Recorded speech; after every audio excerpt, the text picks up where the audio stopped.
Bapak terima kasih. Kami bersyukur buat malam hari ini Tuhan. Biar hanya kehendak Tuhan yang jadi buat kami malam ini. Tumpahkanlah isi hatimu. Ajarkanlah kami firman-Mu.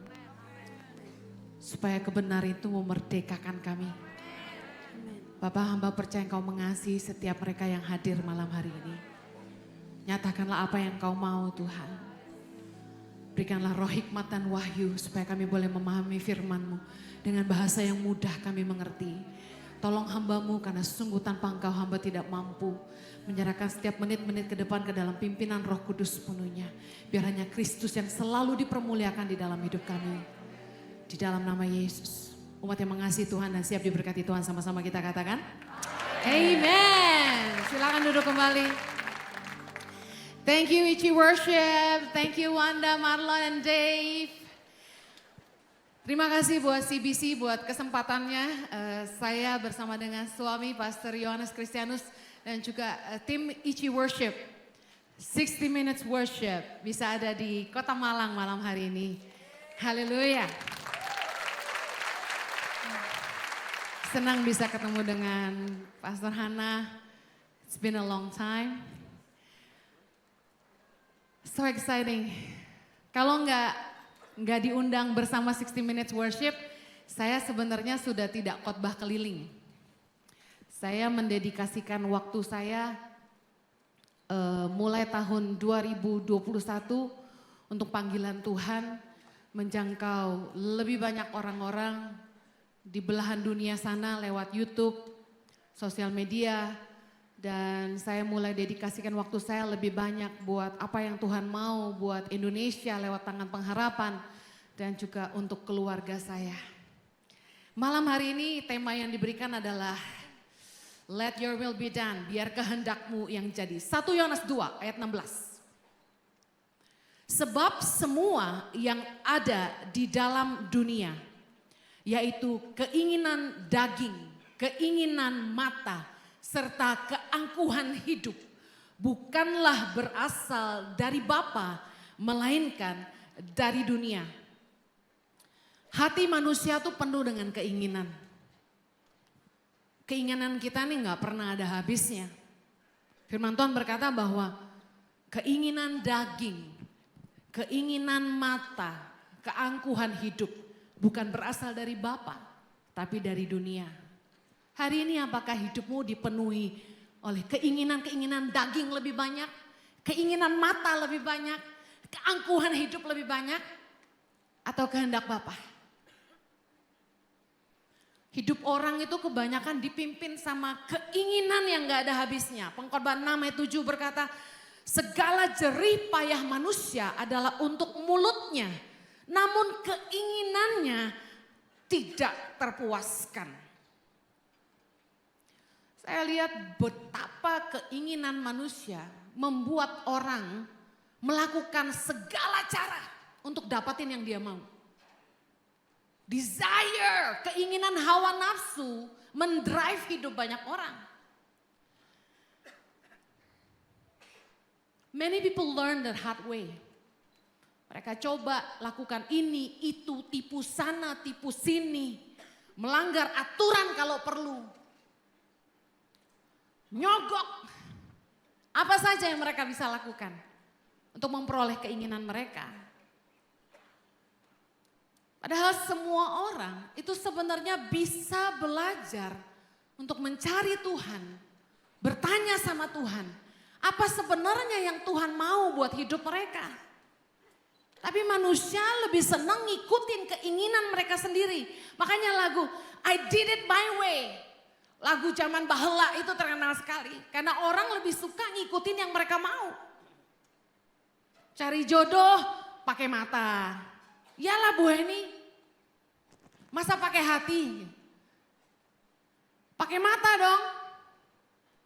Masa kalau bibirnya sumbing kita gak lihat. Makan sambil tutup mata gitu kan gak mungkin Bu Heni. Gitu.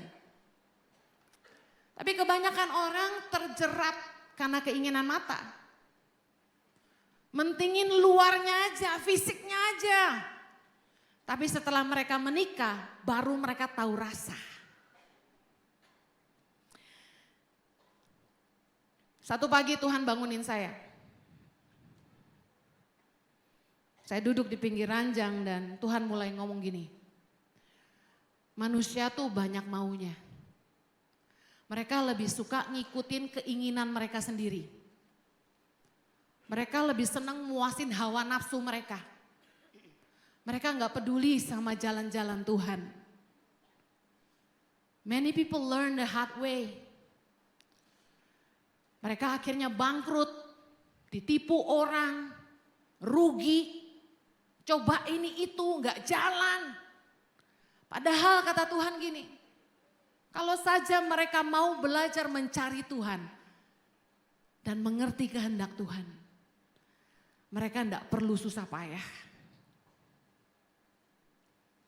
Anda tahu kalau kita nggak ngerti kehendak Tuhan dalam hidup kita, kita nih akan habis umur, habis uang, habis tenaga. Buang-buang waktu. Lah kita kan gak ngerti sebenarnya hidup kita harus kemana. Kita lakukan ini dan itu, coba ini, coba itu, pakai kekuatan kita sendiri. Mazmur 139 ayat 16 bilang gini. Matamu melihat selagi aku bakal anak. Dan dalam kitabmu semuanya tertulis hari-hari yang akan dibentuk sebelum ada satu pun daripadanya. Tuhan merancangkan masa depan, katakan amin. Kalau kita tahu bahwa Tuhan sudah merancangkan masa depan, bahwa hari-hari yang akan dibentuk, itu sudah ditulis sama Tuhan dalam kitabnya. Kenapa kita nggak tanya Tuhan? Kok repot? Saya percaya bahwa hanya Sang Pencipta yang paling tahu tujuannya untuk ciptaannya. Agree? The Creator knows the purpose for His creation. Kalau kita pengen masak apa hari ini, kita belanja. Cuma kita yang tahu kita mau masak apa. Tuhan menulis tentang hidup kita dalam kitabnya Tuhan. Kalau kita tahu itu, kenapa nggak tanya Tuhan aja? Orang lebih suka tanya peramal, tanya orang pintar, tanya dukun, baca sio, baca zodiak. Kamu sio apa? Sio naga.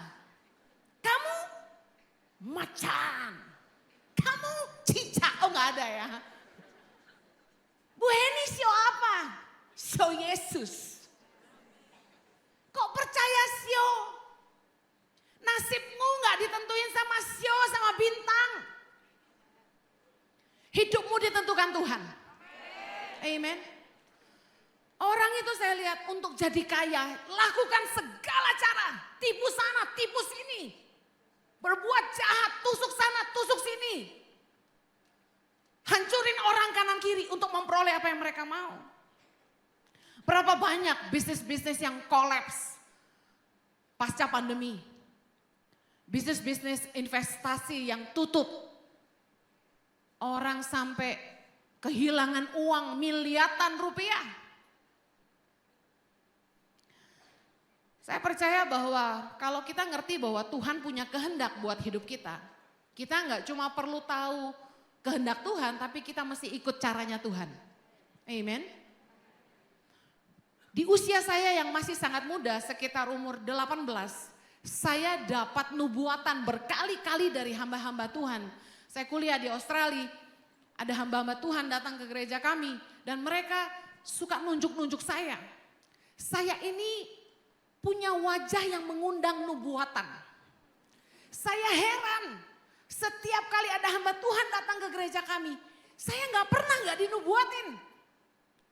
Setiap kali mereka nubuatin saya, mereka selalu bilang gini, kamu harus sekolah Alkitab. Panggilanmu adalah hamba Tuhan. Saya ketawa. Karena kalau Anda tahu saya waktu muda, saya nakal sekali. Jojo nih saya rusak. Benar. Suamiku nih waktu SMA, tampang aja tampang pendeta. Jalan gaya pendeta. Shalom. Puji Tuhan. Nganterin saya pulang sekolah, mau tutup pintu, Tuhan berkati. Opo areki. Iya. Pas naksir saya SMA kelas 2, ambil gitar nyanyi. Heni ku cinta kau, cinta kau. Iling ora? Yesus ku cinta kau. Tahu kan lagu itu kan? Diganti mbek jenengku. Heni ku cinta kau, cinta kau. Gak tahu lagu dunia, gak ngerti lagu dunia. Jadi ngerayu aja lagu gereja. Pacaran sama saya gak pernah diajak nonton bioskop, ke mall, makan es krim. Selain karena dia bokeh, karena dia taunya pergi gereja.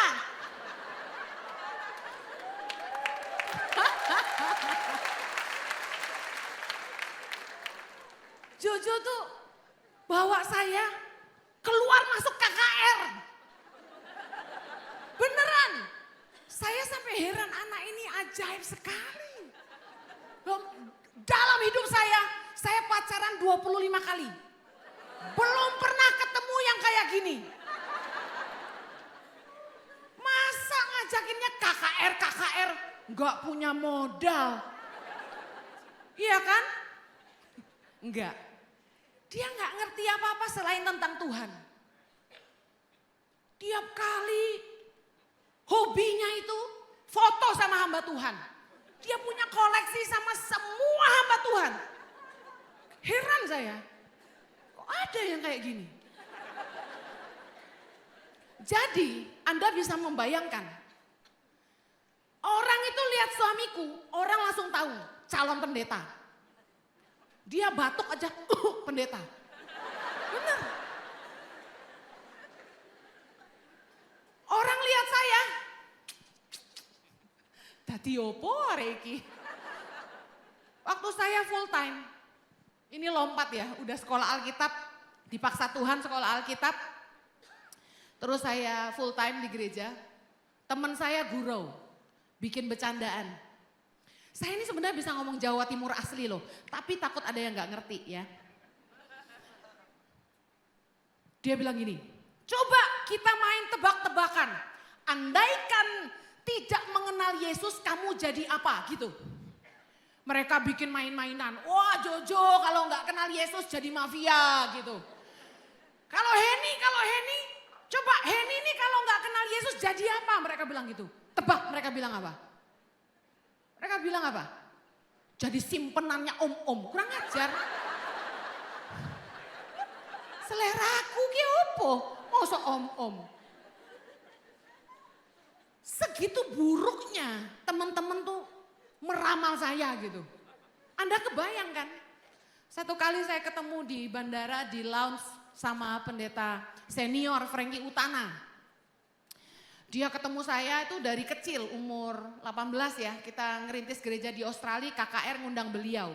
Jadi kenal kami dari belum nikah. Dia ketemu saya di langsung gini, Heni, kalau Jojo om percaya, kalau Heni anugerah. Parah aku iki. Anda bayangkan. Hidup kayak gitu loh. Tuhan itu punya rencana yang melampaui pikiran kita. Amen. Kita nggak akan ngerti caranya Tuhan. Nggak akan ngerti maunya Tuhan. Kalau kita nggak pernah cari tahu.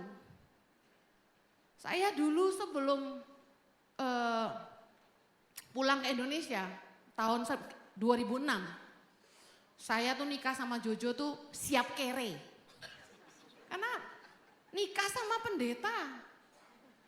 Batinku, mangan opo aku iki, ya kan? Dulu saya belum nikah, make up saya tuh Shiseido. Waktu mau nikah langsung ganti Haselin Snow. Ngerti Haselin Snow? Yang di botol kuning itu. Kok zaman sekarang ngerti ya? Kalian cukup up to date luar biasa. Malang keren. Nah, saya siap susah. Saya nggak tahu kalau pendeta di Indonesia itu soge-soge. Seriusan. Loh iki sak jujure. Nikah di Australia itu Mama saya ngomong gini, malam widodaren kami. Oh. Kamu yakin mau nikah sama Jojo? Dia pendeta loh. Ngenes banget nih. Siap kere aku iki. Tapi Tuhan punya rencana yang sangat indah. Amen. Nah saya dulu mikir gini, gak apa-apa lah dia pelayanan. Aku tak kerja. Wah pahlawan. Saya ini kan tampang toh, preman toh ya. Ya toh. Aku nih kayak perkasa gitu loh, alpha female gitu loh tampangnya ya kan. Delok no. Gagah ngene toh. Batinku, aku kerja wes, aku ndak takut susah. Beno deh pelayanan, lawang memang sakjane cinta. Ya toh. Aku ki cinta mentok karo DE. Berantem terus gak entek-entek. Dibikin cemburu habis-habisan. Posesif aku iki dulu. Ya. Soalnya gede juga dianya. Terlalu ramah gitu loh mbak wong-wong itu. Terlalu ramah wedok-wedok gitu. Gemes aku. Bikin aku cemburu terus. Sajane nek nuruti hati ora gelem kawin mbak DE. Bayang no, soge enggak, bener enggak? Ya toh, calon pendeta masa depannya enggak jelas. Ya kan? Bikin marah terus, enggak romantis, enggak perhatian. Kerjaannya bikin aku cemburu terus. Saking dia ganteng, ya kan?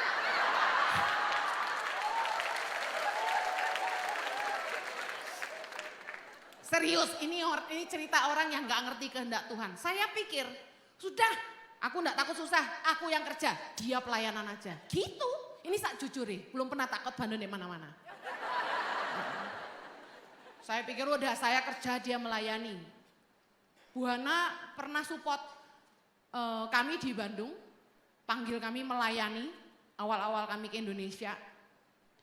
2006 itu saya berdoa gini, Tuhan kalau boleh di Bandung itu kami disediakan ruko. Supaya kalau Jojo kerja di gereja, saya tak jualan di bawah. Sungguhanan. Entoke ruko. Genah, jualan ronde karo nasi goreng aku. Lu gak percaya. Aku ki pernah jualan di Bandung itu. Gak ngerti masak. Sok-sok buka restoran. Jualan sego goreng, sak piringnya 5.000 perak. Untungnya piro pikirno. Sok-sok mau jadi pahlawan menghidupi suami. Bocah ini. Lalu Tuhan mulai panggil kami pelayanan.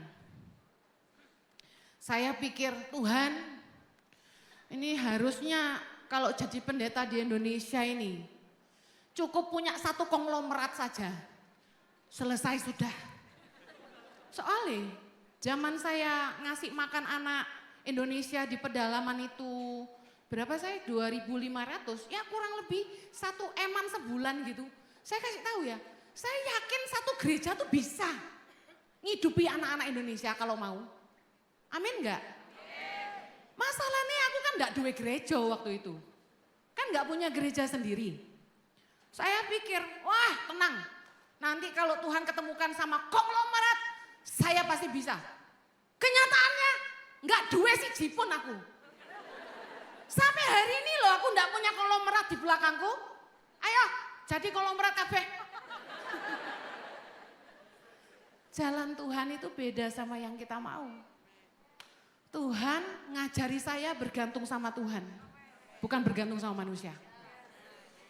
Waktu pandemi datang, banyak orang akan mikir, wah that's it nih tangan pengharapan, tutup. Tak bilangi, Tuhan bukakan saya apa? Untung toh kamu nggak disupport gajah-gajah. Coba kalau donaturmu tuh konglomerat, shutdown kamu. Ngerti shutdown? Pateni. Tapi karena Tuhan mengirimkan orang-orang yang cinta Indonesia. Dan mereka seperti semut-semut di seluruh Indonesia ini. Kecil-kecil tapi cinta bangsa. Dan hari ini kami bertahan. Menghidupi 6.100 anak di seluruh Indonesia. Amen. Saya sudah nggak ngikutin catatan, biarkan saja. Banyak hal yang saya buat di hidup saya ini. Maunya saya dan gak sesuai maunya dia. Caranya saya dan bukan caranya dia. Tapi saya belajar. Lukas 22 ayat 42. Ingat ayat yang terkenal ini, Yesus bilang gini. Ya Bapakku, jikalau engkau mau, ambillah cawan ini daripadaku. Tetapi bukanlah kehendakku, melainkan kehendakmu lah yang terjadi. Banyak dari kita jalani hidup kita seperti yang kita mau. Aku kalau nanti mau punya bojo seperti ini. Tahun depan aku mau gini. Seperti saya. Punya keinginan dan punya jalan sendiri. Mari belajar kayak Yesus. Belajar menyerahkan hak. Yesus itu memberikan hak bebasnya. Tahukah Anda bahwa setiap kita itu dikasih Tuhan yang namanya hak bebas. Kehendak bebas. Tapi Yesus tidak menggunakan kehendaknya dan menyerahkan kehendaknya kepada kehendak Bapa. Sampai kita ngerti fase ini, kita akan terus capek dengan hidup ini. Coba ini, coba itu. Cari pacar, gak nikah-nikah. Ini gak cocok, itu gak cocok, ini gak cocok, ini gak cocok. Pasti ada yang lebih baik lagi, gitu. Bisnis ini gak jalan, bisnis itu gak jalan. Bikin ini gak jadi tutup, bikin ini jalan oke. Kita semua buang waktu, buang tenaga, coba ini, coba itu. Padahal kalau kita mau belajar satu ilmu ini aja, menyerahkan hak kepada Tuhan. Saya ingat waktu saya masih kecil banget, baru kenal Tuhan umur 16 tahun. Saya doanya gini, Bapa, paksakanlah rencanamu dalam hidupku. Tiba-tiba diilingkan sama Tuhan, diingatkan Tuhan, doa saya waktu muda. Bapa, paksakanlah rencanamu dalam hidupku. Karena kalau kita ngikuti maunya kita, belum tentu tepat. Tapi kalau Tuhan paksakan rencananya dalam hidup kita, mungkin kita seringkali salah jalan, tapi Tuhan paksa kita balik lagi.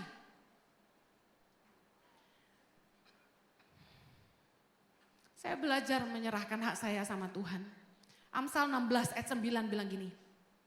Hati manusia memikir-mikirkan jalannya.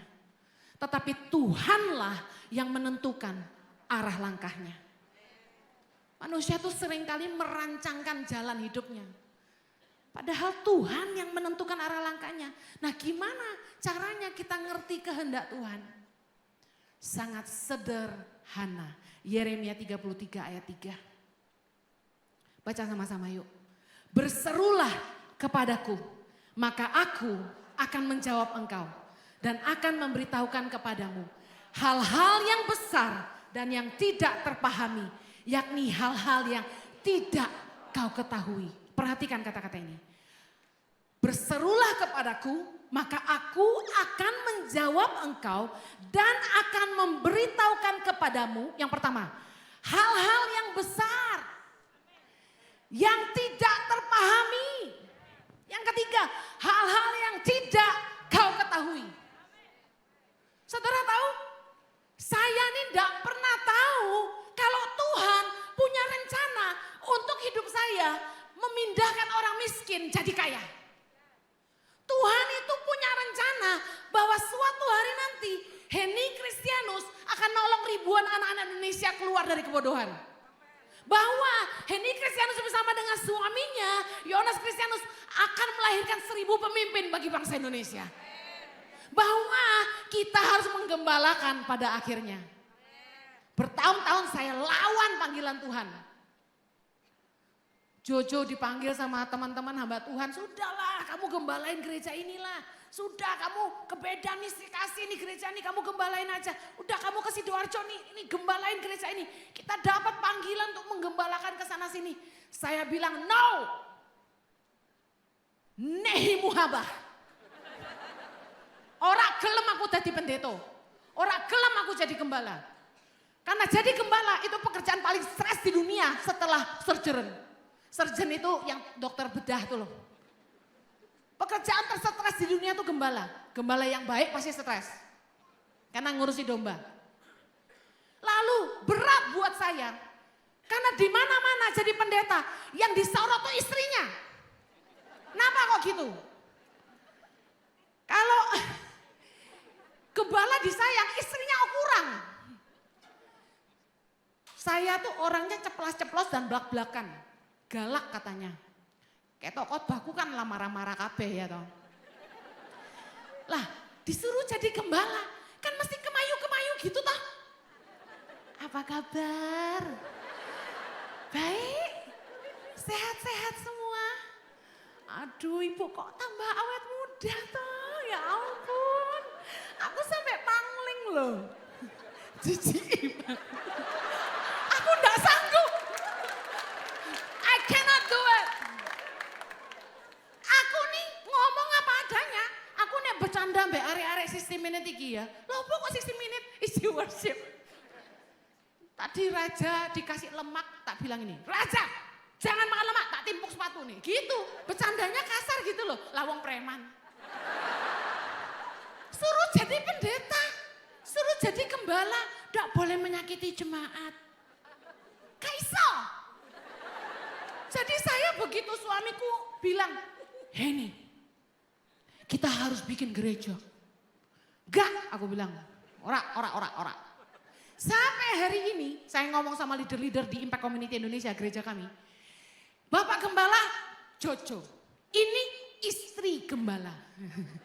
Bukan ibu gembala, gitu. Bercanda. Mereka sayang saya sih, mereka ngerti saya gini. Saya melawan panggilan Tuhan, gak mau. Saya cari Tuhan sungguh-sungguh. Saya ngomong, Tuhan, aku ora gelem jadi pendeta, aku ora gelem jadi gembala. Aku ki ibu yayasan. Beneran, gak mau disebut pendeta, nyebutnya hamba Tuhan. Tiba-tiba Tuhan ngomong, jawab kebutuhan jemaat. Nangis aku. Kenapa? 2019 Tuhan ngomong sama saya, berhenti khotbah keliling. Jadwal saya udah kayak wong gendeng. Dari Senin sampai Minggu, gak ono libur ya. Khotbah tiap hari, udah kayak mesin. Lancar. Kelelahan, exhausted, capek. Tuhan bilang berhenti khotbah keliling.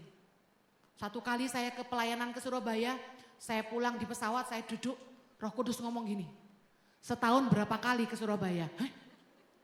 Saya bilang ya 4-5 kali Tuhan.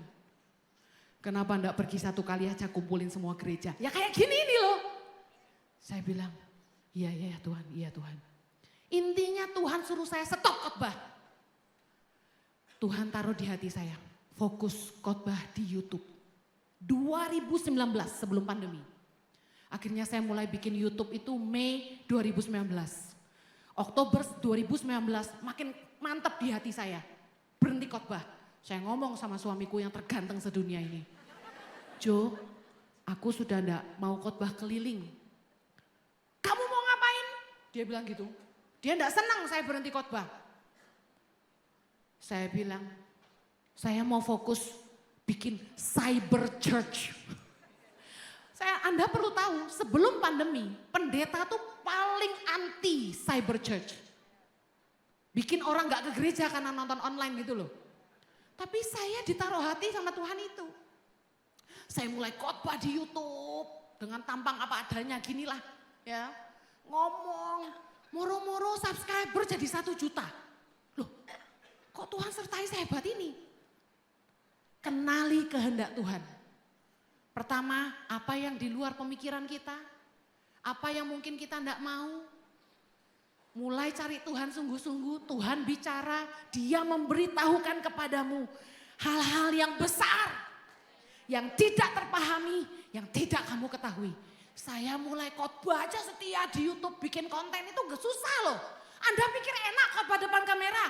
Kameramen saya, zaman saya pertama kali bikin YouTube, dia pasang on gitu, recording. Ya 3, 2, 1, dia pergi main game. Jadi saya di depan kamera tuh, kok pikir gampang. Ngomong depan jemaat gini mengalir terus 2 jam juga bisa karena ketawa. Depan kamera gak ada yang nonton, yang nungguin main game. Angkat kaki lagi, pakai celana pendek mengganggu pemandangan. Saya setia terus khotbah terus di YouTube. Saya enggak tahu Tuhan bekerja menjangkau orang melampaui tembok gereja, melampaui tembok denominasi, melampaui agama, melampaui semua status sosial, melampaui orang-orang yang enggak kenal Tuhan. Saya kasih tahu, tuaian mulai terjadi di mana-mana. Orang mulai kesaksian, mereka mulai balik sama Tuhan. Anak-anak muda mulai belajar hidup kudus, berani putus dari hubungan yang merusak mereka. Mereka mulai berbalik, mereka yang mau cerai tidak jadi cerai. Kami sejak pandemi mulai baptis orang, tidak berhenti tiap bulan sampai hari ini. Jiwa-jiwa baru dituai buat Tuhan. Amen. Haleluya. 2019, tiba-tiba pandemi datang. 29 Maret 2020 kami mulai bikin ibadah online. Pertama yang nonton 3.000 orang dengan internet mati hidup. Sekarang setiap minggu. Waktu suamiku mulai bilang, Hen kita harus bikin gereja onsite. Itu jemaat di YouTube tanya terus, di IG tanya terus. Bu Heni kami mau ke gerejanya Bu Heni, gerejanya di mana? Saya bilang gak punya gereja. Lawang tapping aja di ruang tamu rumah. Mereka bilang kami mau ke gereja Bu Heni. Kejar terus. Saya enggak mau. Saya bilang enggak mau jadi gembala. Orang gelem aku. Suamiku mulai bilang, Hen kita harus punya gereja. Saya anti banget menggembalakan. Soalnya saya wedi. Sanggup gak aku ini ngurusi jemaat gitu loh. Tangan pengharapan aja se-Indonesia. Aku enggak mau mati muda. Singkat cerita, saya ngomong gini sama suamiku. Kalau ini dari Tuhan, Tuhan akan kirim orang-orang bantu kita. Tuhan akan sediakan tempatnya. Tuhan akan kirim pengerja-pengerjanya. Catat baik-baik, kami tidak pernah punya gereja di Indonesia. Begitu kami mulai dengan iman, Tuhan itu keren. Tempat disediakan, pengerja dikirim, leader-leader bermunculan. Dan hari ini kami kepenuhan tempat sampai nggak bisa nampung lagi, sampai saya pusing mau memperlebar auditorium gereja. Semua buat kemuliaan Tuhan. Amen. Amen. Saya nggak punya waktu banyak untuk ngomong, tapi saya mau bilang gini, yuk belajar kayak Maria. Lukas 10 ayat 41, Yesus ngomong sama Marta, Marta, Marta, engkau khawatir dan menyusahkan diri dengan banyak perkara. Tetapi hanya satu saja yang perlu. Maria telah memilih bagian yang terbaik yang tidak akan diambil daripadanya. Mari ambil bagian yang terbaik. Apa bagian yang terbaik? Mendengar Tuhan. Di tengah-tengah sela-sela kesibukanmu, berhenti sejenak untuk berdoa. Tanya Tuhan. Jangan sibuk ngomong minta ini minta itu. Tapi sediakan waktu dengar Tuhan. Saya itu kalau doa enggak pernah minta ini dan itu. Saya selalu doa tanya gini. Tuhan apa yang kau mau dengan hidupku? Tuhan mau aku bikin apa? Tuhan bicara. Dan saya kasih tahu. Ketika Tuhan ngomong. Kamu harus lakukan ini, kamu harus lakukan itu. Semua yang Tuhan ngomong itu terjadi dalam hidup saya. Kalau saya enggak dengar Tuhan 2006 yang lalu, hari ini tangan pengharapan enggak pernah ada. Kalau saya enggak dengerin Tuhan 2019, enggak ada YouTube hari ini. Kalau saya enggak dengerin Tuhan ngomong, hari ini kita enggak punya gereja. Kalau kamu mau hidupmu tuh enggak buang waktu, kamu tepat, akurat, beri waktu dengar Tuhan. Kerjakan apa yang jadi kehendak Tuhan dan lakukan sesuai dengan yang Tuhan mau. Amen. Saya undang suamiku. Kita beri tepuk tangan buat Pastor Henny Christian. Thank you.